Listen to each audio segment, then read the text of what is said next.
Do you remember last fall when President Trump was campaigning and he would have Elon Musk with him at his rallies? And Elon Musk would get up on stage, and in November, they announced DOGE, the Department of Government Efficiency. I think it's probably safe to say that many of us had very high hopes and expectations for this Department of Government Efficiency to cut government spending and waste. Well, unfortunately, it's not playing out exactly as we hoped, and probably not exactly as Elon hoped either. Today, we're going to dig into what's going on with DOGE. Hey, everybody, I'm Julie Barrett, and I'm the founder of Conservative Ladies of America. And today we are digging into what's going on with DOGE. Before we dig in, if you are not already, please do subscribe to our YouTube channel. And as we're going through this video, please do leave your thoughts in the comments. I try as best as I can to respond to most comments, although when some videos get hundreds and hundreds of comments, it's hard for me to keep up, but I do try as best I can, and I really enjoy engaging with you all. So leave your thoughts as we're going along. Last fall, Elon Musk stood on stage at a Trump rally and said what a lot of Americans have been thinking for years. Government is bloated and full of waste. He pledged to cut $2 trillion from government spending. Now he's leading the Department of Government Efficiency, or DOGE. I think it's probably safe to say that we've all been very optimistic and very hopeful for the efforts of Elon with DOGE. After all, you have the world's richest man who has successfully run so many companies and made so many advances in technology. I think we all hoped that having someone like Elon coming in and digging up all of the wasteful spending, that with his influence, he would actually be able to facilitate the cuts to the spending. Just this week, Elon Musk told CBS that he's disappointed in the one big beautiful bill. That's the bill that just passed the House. He says it actually increases the deficit and undercuts everything that DOGE has been trying to do. The massive spending bill, frankly, which increases the budget deficit, not just decrease it, and undermines the work that the DOGE team is doing. I actually thought that when this big, beautiful bill came along. I mean, like, everything he's done on DOGE gets wiped out in the first year. I think a bill can be big or it can be beautiful, but I don't know if it can be both. And he's not alone. Even the White House is on board with what Elon is saying. According to the White House, this bill is supposed to cut $1.5 trillion, extend the 2017 tax cuts,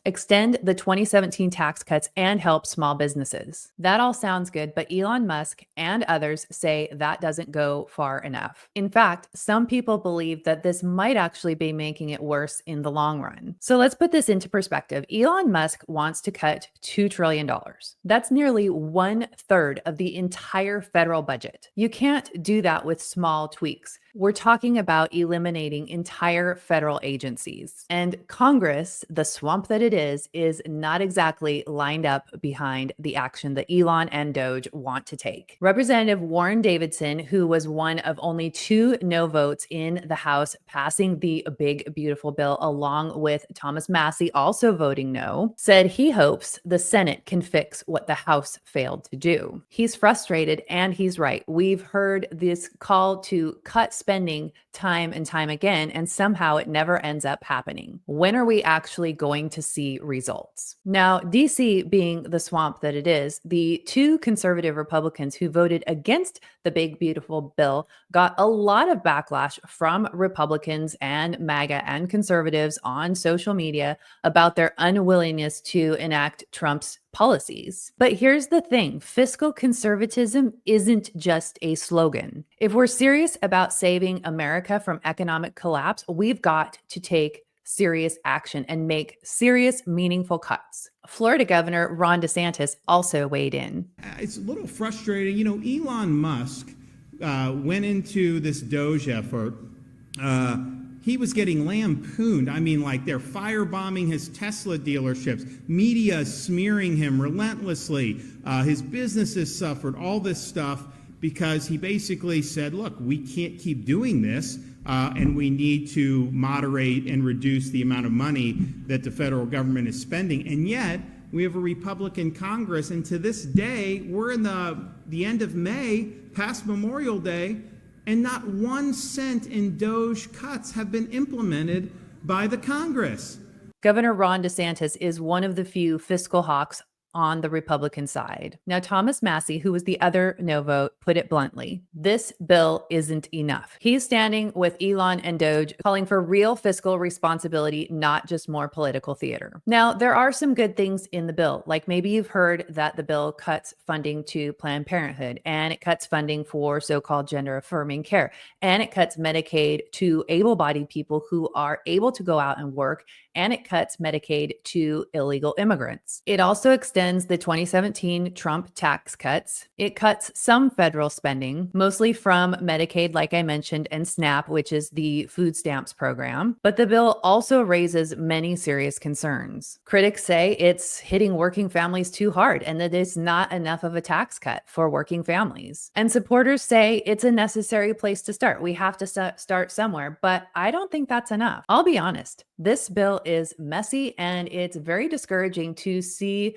the lack of agreement on the Republican side. While we have this Republican majority trifecta right now, it would be really great if we could make some conservative headway in Congress. Now, Musk isn't backing down, but he is backing away. He is planning to go back to his businesses 24/7 and run his companies. From what I've seen on social media, he's pretty disappointed with the way things have panned out with DOGE and with Congress.